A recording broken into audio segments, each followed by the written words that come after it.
Hello, everyday people. Hello, listeners. How are you guys? Whew. It's been a long, long time. Thank you so much for coming back. Thank you for coming even when I wasn't here. But thank you forever. Thank you. Oh, Lord. I don't know. For some reason, I've been watching a lot of documentaries. I've never really been interested in reality TV shows, but I am interested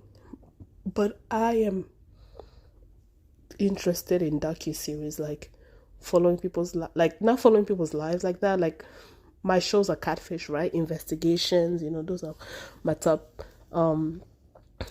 things that I'm interested in and everything.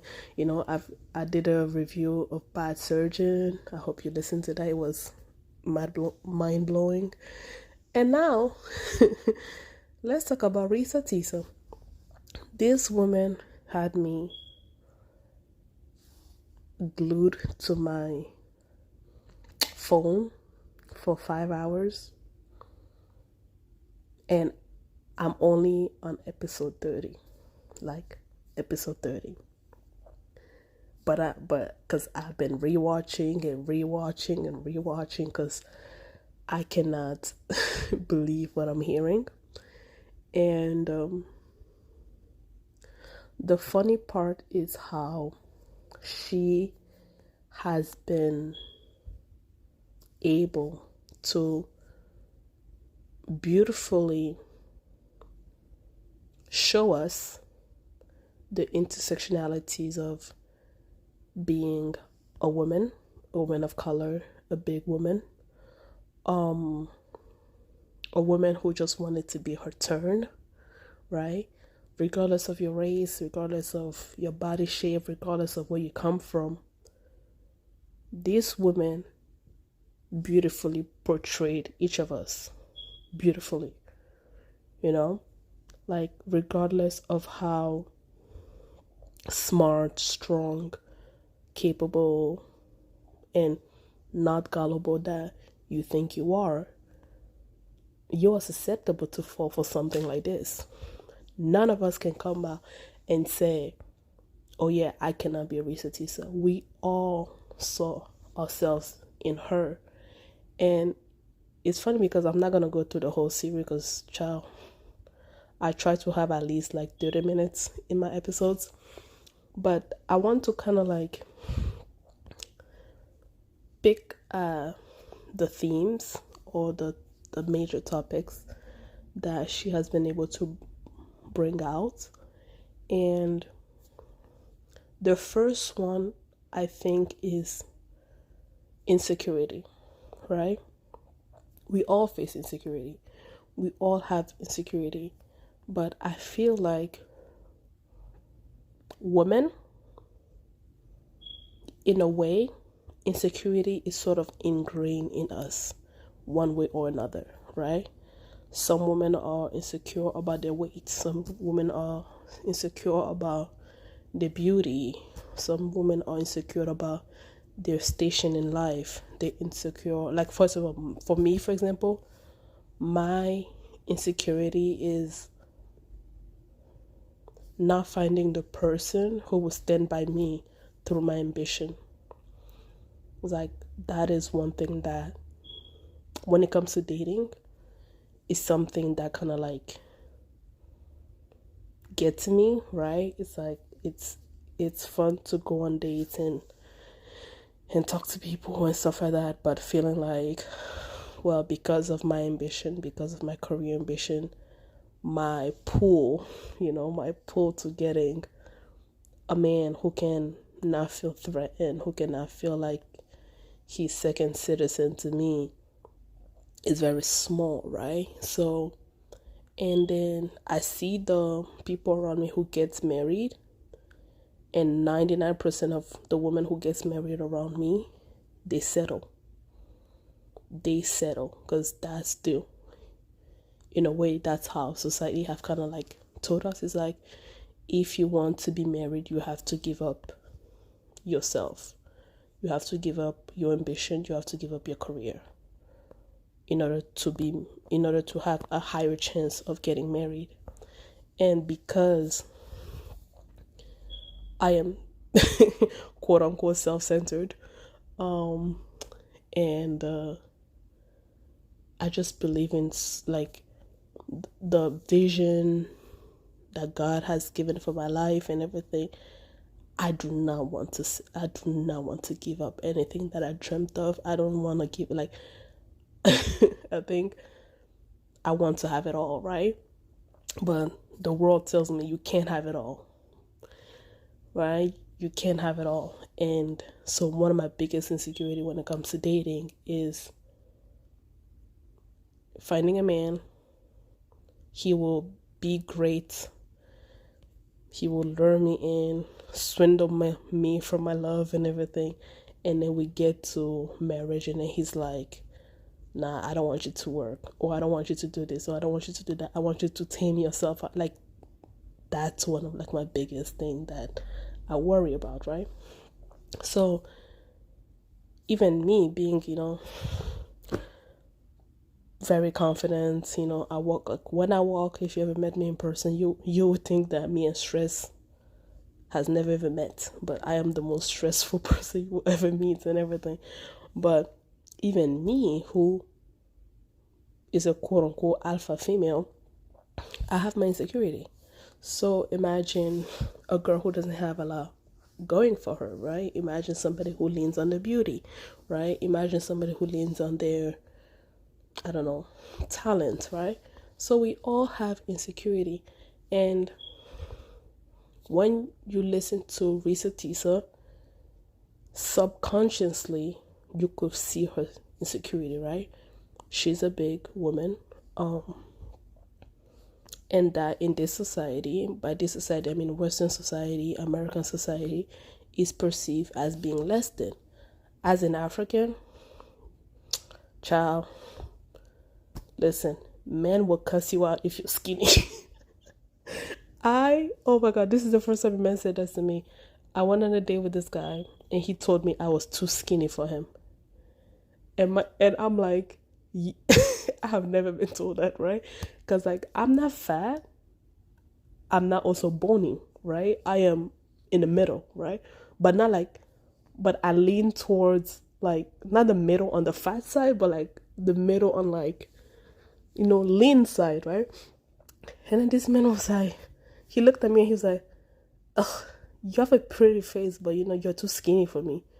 And I'm like, oh, you do not want to meet my cousin, because if you think I'm skinny for you, that's a toothpick, right?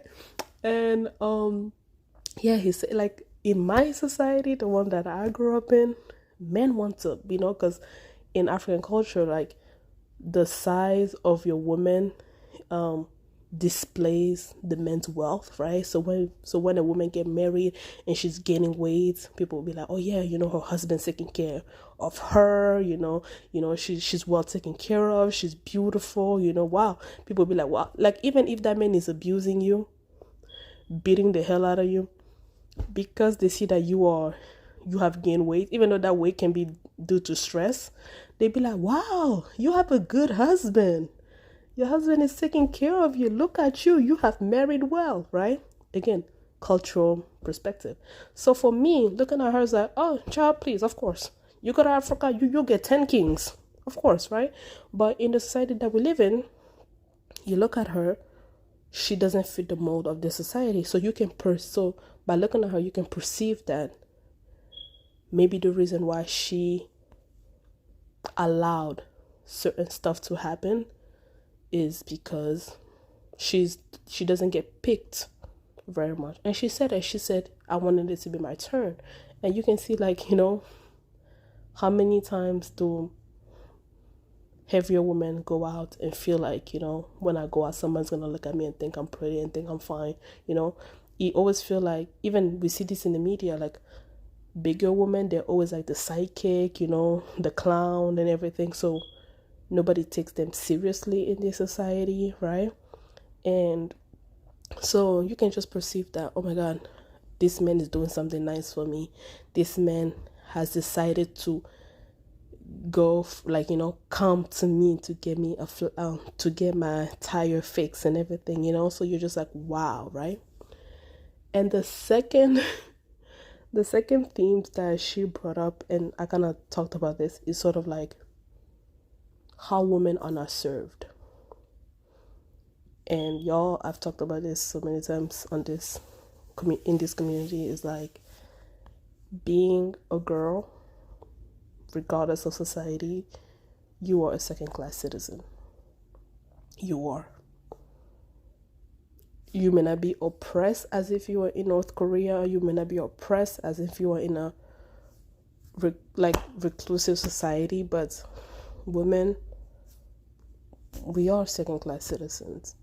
Not because, we don't have rights or we can't vote and everything, but it's because like our everyday interaction with people is like, you are supposed to serve me, I'm not supposed to serve you. And I feel like because we are always of service, we know how, like, we find joy in serving others, right? And we indirectly internalize that joy for other people, right? So when somebody do something nice for us, we tend to be like surprised. Oh my God, he's doing something nice for me. Oh my God, he's here for me. And I could relate to that, because I swear to you, and I'm being so honest, like, I wanted to do a YouTube video. Maybe I will do it, but y'all, I told you guys 50 times, I don't like to be in front of cameras and everything. I don't like taking pictures. I don't even like doing videos. This is my favorite, platform. But I'll let you know if I started a YouTube podcast and everything. But the reason why I can relate to this so much, because I did the same shit. When I met my ex was not my type at all. There was nothing about my ex that was appealing to me. Nothing. That man was, and it's funny because girls were like, oh, I want a sweet man, I want a sensitive man, I want this, and then you get it, you're like, I don't want it to be that sweet.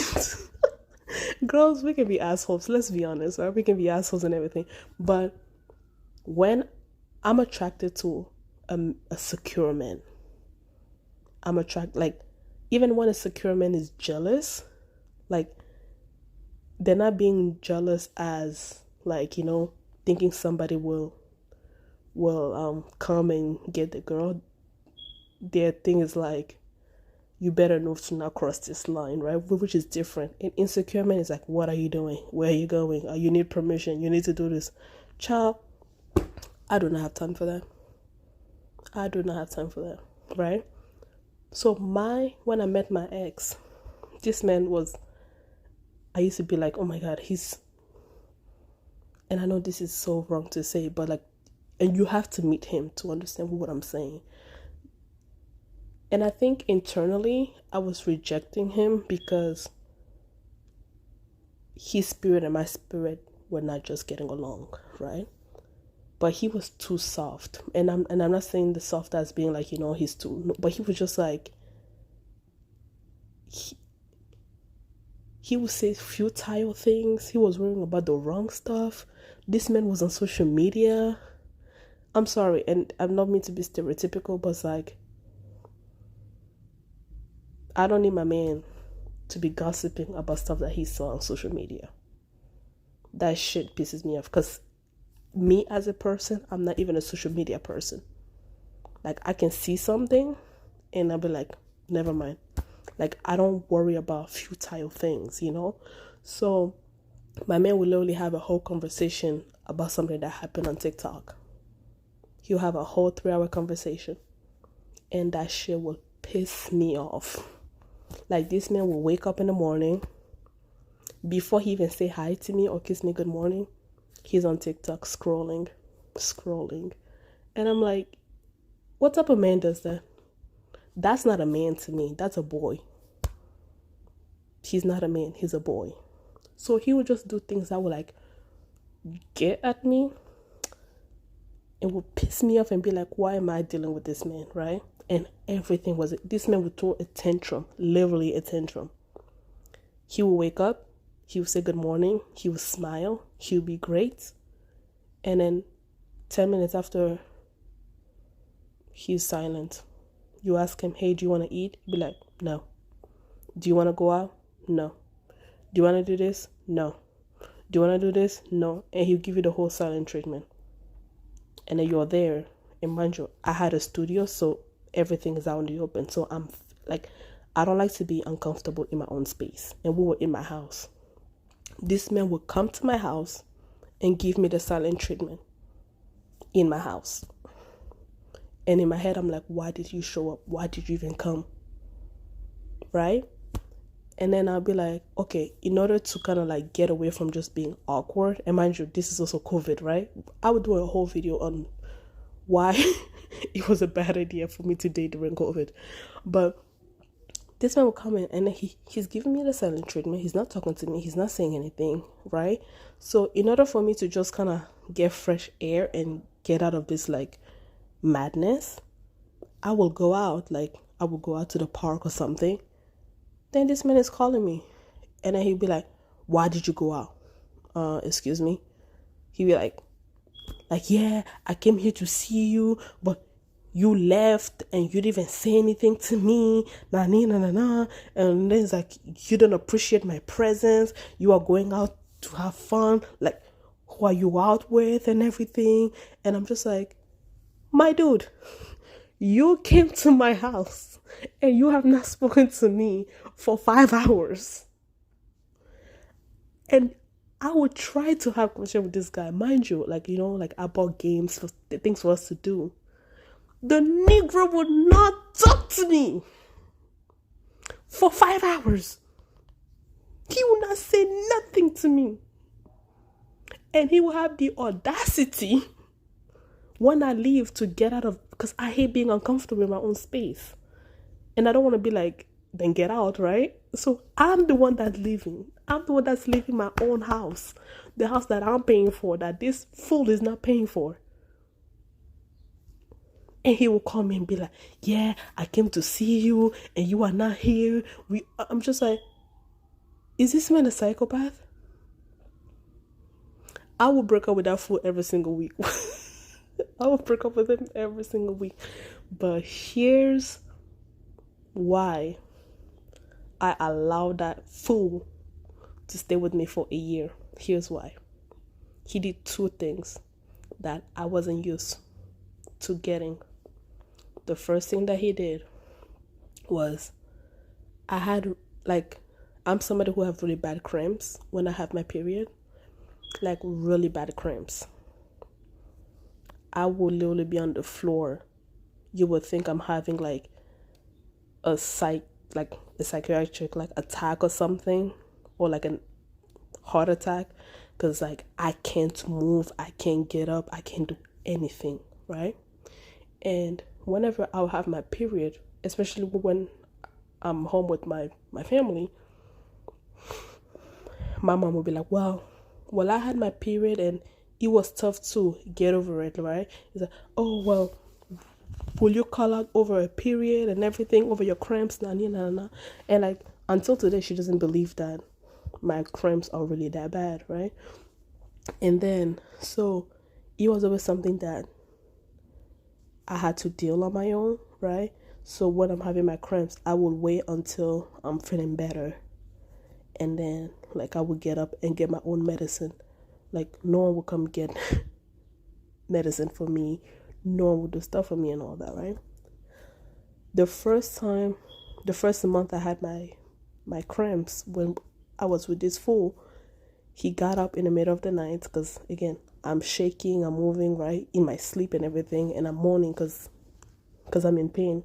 He got up, and then he's like, he woke me up. He's like, hey, what's wrong? And I'm like, oh, I'm having my cramps, and they hurt really bad. This man got up. He went to the kitchen. He made me tea. He gave it to me. He went to get medicine for me. And then he had me sit on his lap. And when he gave me the tea, I'm like, oh, thank you. You can go back to sleep now. And then this man was like, nah, like, I'm going to go to bed until you go to bed, right? Like, I'm going to go to bed after you go to bed. And that shit hit me. It was the first time somebody saw me in pain and actually did something to help alleviate my pain. That was the first thing. The second thing that kid did that made me stay with his stupid self for 365 days was the fact that when he would do stupid stuff, he will apologize. I'm not used to getting apology. I'm used to people gaslighting me, invalidating what I'm saying, crying and making me look like a bitch who has no emotion towards them or towards their feelings. Someone can do something and then I'll be like, well, that's wrong. And they'll be like, what do you mean that's wrong? It was just a joke. You cannot take a joke. But let me have to do that to them. I'm a bitch. So I've never, like, I will argue with somebody and I will use my Christianity to be like, you know what? Like, I'm a child of God. Let me just go and fix this thing with this person. This person is my cousin. This person is my friend. Like, I've known her for 10 years. You know what? Let me not let this stupid shit ruin our friendship. Yeah, she did some stuff that I but you know what? I'm a Christian. Let me forgive because God forgive me every single day. So, let me get over it. So I will be the one fixing stuff. I will be the one reaching out to people when we had arguments. But I will never no one will ever reach out to me. No one will ever apologize. This man will come and be like, hey, I'm sorry I gave you the silent treatment. This is what I'm dealing with. I'm sorry. I don't want to make you feel like this, like that, blah, blah, blah, blah. And I'm like, damn, somebody apologized to me. And then guess what he did? 2 hours later, gave me the silent treatment. You see how, like, the standards are low? How women are not used to being served in the basic things. When I'm shocked that somebody apologized to me. I'm shocked that somebody had the mindset of making me tea and giving me medicine when most of the time I have to wait when my cramp is down for me to do that for myself. Now, I don't know how you marry somebody without your family knowing or your family being present. That shit is not African. That shit is not African, Reesa, Teesa. I don't care if it was a pandemic. I grew up with my mama asking for social security numbers of the parents, of the grandparents of the kid that was asking me to come sleep over her house. My mama needed to see them. They couldn't drop off their kids in front of her house and leave. No, they had to come inside, say hello, shake her hand so she can remember their eye color, everything. What family allows their kid to be married and them not be present? That's why we don't do court weddings. We don't do that. In Africa, when you go to the city hall to get married, they will ask you, where's your family? They will ask you, where's the dad? Where's the mama? Do they know each other? Have they met your spouse? They will ask you. Your people don't ask that in America. The mayor doesn't ask that. The court clerk doesn't ask that. Girl. We are not doing that. We are not doing that. But the other theme that came out from that story is how I respect, like, men, how can I say it? Men value or just love. Because men have been so shitty for a long time that when you offer to fix my tire, I think you're a great man. And that should be a discussion about that men should have amongst themselves. How come we expect so less of them? The less they do, the value of men, the dignity of men have just gone down. Oh yeah, this man listens to my problems. He's supposed to listen to your problems. This man paid the rent. He was living there. He's supposed to. He is supposed to. Child, even though I'm educated and I want to get a job and I want to live out my dreams and have ambition, it has always been ingrained in me that I still have to cook and clean and do stuff for my husband and, wash his clothes and stuff like that. So I expect him to provide financially and emotionally. I expect my man to pay for the bill, yes, because I'm going to be taking care of him, because tradition asks me to do that. So he has to pay up. It doesn't matter if I'm working. You're supposed to pay for the rent. My money should be for myself. Because outside of my money, I'm taking care of you. So you are supposed to pay for rent. Oh, Lord, Lordy, Lord. Lord, I'll probably do a part 2 and tell you my crazy story about my own dating during COVID experience. And yeah. But that's all I have to say about the Reesa Teesa story and just how global one woman has been able to relate women experiences all around the world. All right, y'all. Talk to you later. I have to go cook before my mama come back from work and cuss me out. Bye.